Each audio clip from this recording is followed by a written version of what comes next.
What up, everyone? It is Sanni here, and today I'm just going to be talking about Black Clover and Diamond Oasis because apparently One Punch Man got rescheduled due to a tennis French opening and whatnot, which I don't understand why they rescheduled it because of that. They could have just made it show earlier as opposed to whatever, but that sucks. But okay, so Diamond Oasis, I have to say, I was really hating the way it was going, so I decided to read the manga on that because it was just really like making me mad. The whole scenario was happening, so I pretty much got further in. I'm in chapter 100 and something.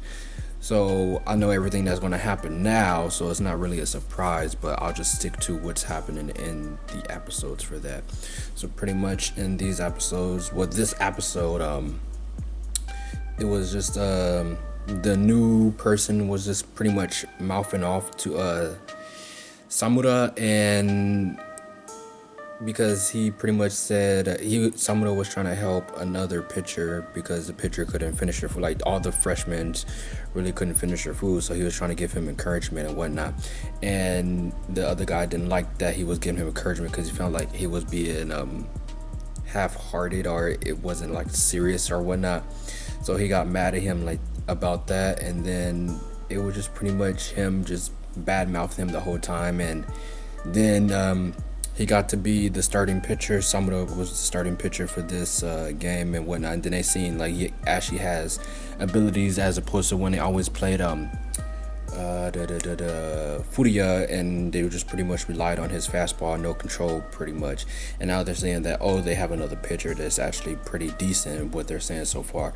So I mean, the way that it's going now, since I know what is happening and what is going to happen, I can see why they're doing this slow build up for it. Because if they automatically just did like one episode, Furia's there, and then like next episode it's Samura and it's all about him, that wouldn't make no sense. So I do appreciate now of the character build up, since I know what's happening as opposed to me being lost in the sauce the whole time.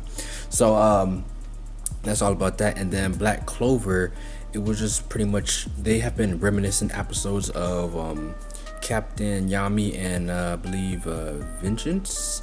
It was about them two and how they met each other and how they became squad captains and whatnot. So it was just pretty much a past episode, and the whole thing was pretty much Yami telling Asta, like, just because your rival beats you, don't get discouraged, just keep moving forward even if you lose apparently 99 times. Just keep going because you can always win that 100th time, which I guess is pretty much nice advice because it did help Asta at the end. And then it was just pretty much pass. But when it got to the current, which was like the last minute of the episode, it was Asta asking where is there like selection for the elite guards and whatnot. And then right there you just hear like a knock on the door, because apparently it's supposed to be Owls that's coming to give them the message to see who made the squad and who didn't. So as it was seeing the knocking on the door, is the captain, can't really say her name, I can't really remember her name, but the captain of the Phoenix squad or whatever, the fire whatever squad. So I don't know what she's there for, unless she's there because Asta lost and she sort of trained him. I don't know anything about that, so I mean, I'm kind of lost on that part, but I'm assuming it has something to do with that. But that's pretty much all I really talked about. I mean, there is also a Karakuri circuit, which is kind of depressing now, because like everybody that you've seen are just pretty much dying. Gi died. I think it was the two previous episodes. Masaru tried to save him, but he was like, no, this is my duty, I'm already dying anyways, because he was going through that crystallization because he's been badly wounded and most people didn't know about it. And then he reached up to the train where it was Naomi, Eleanor, and the other circus people, and there's also Velma, whatever how you say her name. And then when he got there, she pretty much was on her last legs, and then she gets killed. So I'm like, okay. So now there's only the 3 circus people, and apparently now they gotta fight their reincarnation mother, who's a spider lady, and then Masaru has to fight the other guy. As all this is happening, Narume and Shirogane is talking. Apparently Narume remembers everything, but he said that does not change the fact of anything that has happened, even though he knows that she's not a part of Faceless plans or anything. Like, she's not evil. So I still don't understand it, because he's pretty much saying, oh, I'm going to go into space anyways, and this is going to be my last battle, so there's no point of making you happy saying that I remembered everything when I'm pretty much going to die in the end. And it just seems like, why are you putting yourself through all that trouble? I mean, granted, yes, you want to save the whole world and whatnot, but that doesn't mean like you have to give up your own sanity. You could at least enjoy some part of it before you go to your own demise. But we'll see how that plays out, because I have not read the manga for that one, so I really do not know anything about that, and I'm gonna keep it that way just for that one, just for the simple fact of I don't think it's gonna be too many more episodes of that one.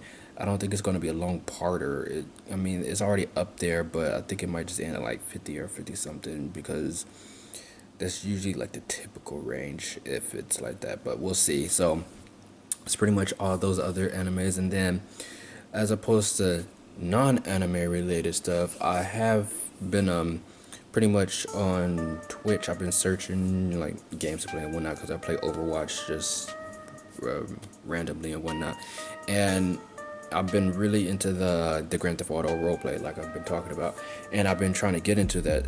And there are a bunch of servers for that, but there are some that's whitelisted, and then there's some that are normal.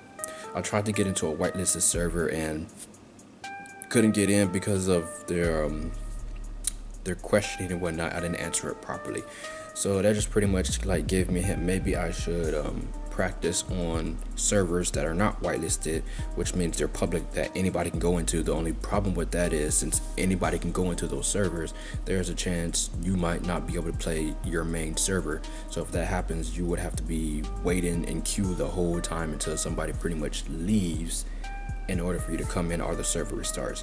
But yeah, so I've been looking up servers for that, just to like get a feel of the roleplay, because granted, it would be nice to jump into a whitelisted server, but I don't think that would be best for me, considering that I've never like role played on a game. So even if I did, I don't think it would be very good. So it's always good to practice before you actually do like the real thing. But even if I do practice on whatever server, I would still stream on that server, so at least if somebody wants to watch, it could watch. But if they don't, I'm still just practicing throughout the whole thing, and then eventually I'll try to apply for a bigger server if I want to or not. I mean, that just depends. I mean, there are littler servers where you can whitelist, and it's just because it's like a dedicated community and whatnot.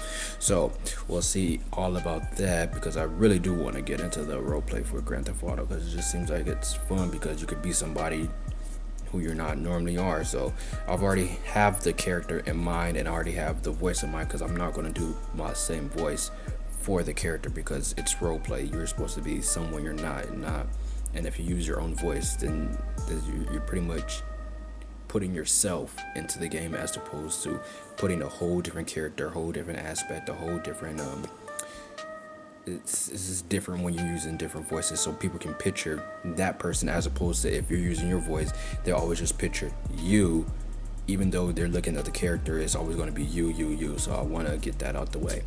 So that's pretty much all for this video, but I am thinking about doing unboxing videos again. I don't know yet, but we'll see how that rolls out. I might just do it like here and there. I won't do it like how I used to do it, which is pretty much buy like 4 or 5 boxes and then all mash them together for like one opening. I might just do one box here, see how that plays out, one box there, see how that plays out, and I might just do giveaways again. We'll see. But that is all for this video. This is Sanni saying sayonara.